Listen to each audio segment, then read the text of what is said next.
Hello નમસ્કાર મિત્રો। આગળના વિડીયોની અંદર આપણે શંકુ આકાર અને અર્ધગોલક આકારનું ટૂંકમાં આપણે જોયું હતું, નળાકાર આકારનું, કે કઈ રીતે આપણે એનું કોમ્બિનેશન આપણે જોઈ શકીએ, એનું ક્ષેત્રફળ અને મતલબ પૃષ્ઠફળ કઈ રીતે શોધી શકીએ।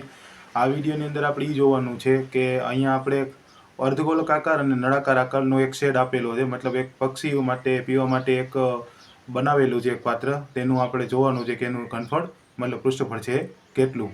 તો આપણે અહીં જોવાનું છે કે એમાં અર્ધગોલક આકાર અને નળાકાર આકાર બંનેનું કોમ્બિનેશન છે, તો તે કોમ્બિનેશનથી તે પાત્રનું કેટલું થાય છે પૃષ્ઠફળ, તે આપણે અહીંયા જોવાનું છે। તો તમે આ વિડીયોની અંદર જોશો કે જ્યારે એક બગીચામાં બનાવેલો એક જે પક્ષીઓનું પાત્ર છે તેનું કેટલું પૃષ્ઠફળ છે તે આપણે ઘનફળ અને અર્ધગોલક બેયના કોમ્બિનેશનથી મદદથી આપણે જોશું। તો તમે જુઓ વિડીયો। હેલો દોસ્તો, આપણે એક અહીંયા આકૃતિ તમે જોઈ શકો છો કે એક પાણીનું પાત્ર બનાવેલું છે પક્ષીઓને પીવા માટે।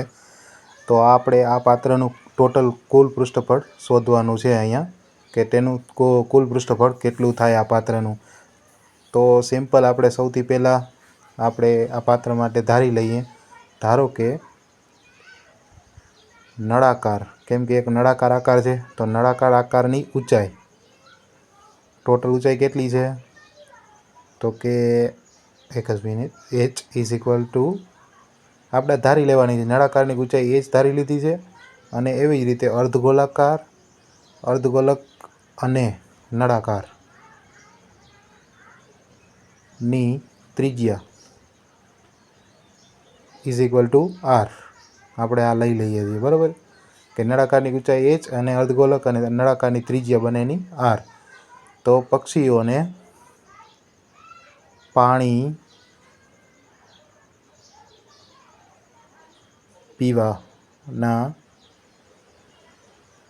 પાત્રનું કુલ પૃષ્ઠફળ આપણે આ શોધવાનું છે, કે આ ટોટલ જે કુલ પૃષ્ઠફળ છે પાણી પીવાના પાત્રનું તે આપણે જોવાનું છે કે તે કેટલું થાય। તો સિમ્પલ કુલ પૃષ્ઠફળ બરાબર શું થશે, નળાકારની વક્ર સપાટીનું ક્ષેત્રફળ સૌથી પહેલાં એક હોય, કેમ કે નળાકાર આકાર છે તો તેની વક્ર સપાટીનું ક્ષેત્રફળ પણ આવવાનું। તો કુલ પૃષ્ઠફળ જોઈએ તો નળાકારની વક્ર સપાટીનું ક્ષેત્રફળ પ્લસ અર્ધગોલકની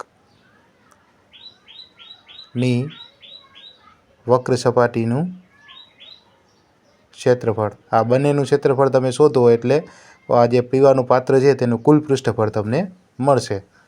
તો સિમ્પલ અહીંયા નળાકારની વક્ર સપાટીનું ક્ષેત્રફળનું સૂત્ર શું છે, તો કે 2πr/h પ્લસ અર્ધગોલકની વક્ર સપાટીનું ક્ષેત્રફળ 2πr²। સિમ્પલ આ રીતે છે, તો 2πr કોમન નીકળી જશે, તો h પ્લસ r વચ્ચે। તો હવે આપણે આની કિંમત અંદર મૂકી દઈએ, તો 2 × 22 r ની કિંમત 30 પ્લસ hની કિંમત તો કે 145 અને પ્લસ 30 સેન્ટીમીટર વર્ગ। હવે તમે આને કરો સોલ્વ તો તમને મળશે 33,000 સેન્ટીમીટર વર્ગ। હવે સેન્ટીમીટર વર્ગને તમે મીટરમાં કન્વર્ટ કરો તો 3.3 મીટર સ્ક્વેર મળે। આ અતિ સિમ્પલ, તમે જ્યારે કોઈ અર્ધગોલાકાર અને નળાકાર આકારની જે ટોટલ કોમ્બિનેશનને શોધવું હોય, કે એનું પૃષ્ઠફળ કુલ પૃષ્ઠફળ શોધવું હોય, તો તમે આ સિમ્પલ રીતે શોધી શકો છો।